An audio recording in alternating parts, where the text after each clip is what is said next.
أسباب خروجنا من كأس العالم. ما كنتش أتوقع السيناريو ده، كنت أتوقع نتأهل دور ال16 دور الثمانية بعد المباراة للتاريخ أمام التانجو الأرجنتين ميسي وأصدقائه، وكسبنا. كان عندنا أمل وجات لنا مباراة بولندا تساهلنا فيها، ضيعنا أهداف حتى لو كان في ضربة جزاء عن طريق الخطأ لبولندا أو أي تمركز خاطئ أو أي فرصة منهم، لكن كان عندنا فرصة مواتية ننهيها نخلص من بولندا.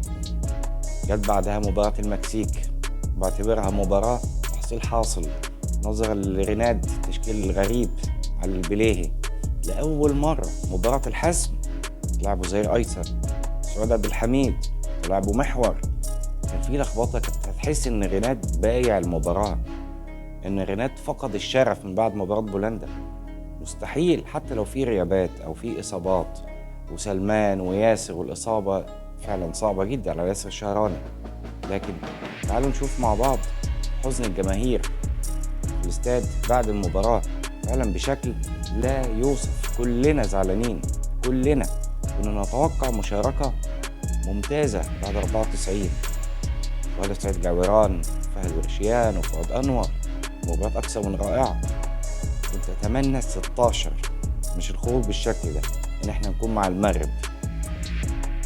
منطقيا يعني الأرجنتين مرشحة إنها تاخد كأس العالم، المنتخب السعودي فاز على منتخب الأرجنتين، لكن للأسف الشديد في بعض اللخبطة. اللعيبة ما قدرش كفة وفت اللي عليها.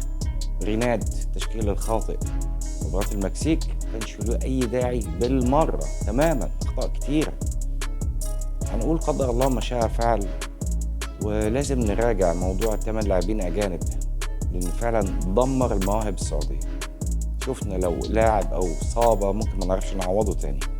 لازم القرار ده خلال الموسمين أو سنتين الجايين إن هو يتم مراجعة 8 لاعبين أجانب عشان تشوف موهبة زي محمد العويس. بعتبرها أفضل لاعب وأفضل مشاركة لمحمد العويس، بصراحة مفاجأة لي. أتمنى تحسين الوضع في الأيام القادمة، في السنوات القادمة، عشان المنتخب يشرف بطولة 2026. لو الحلقة دي عجبتكم متنساش تنزل تحت تشترك في القناة. لو معكم شريك ننزل التحليل مع كوتش.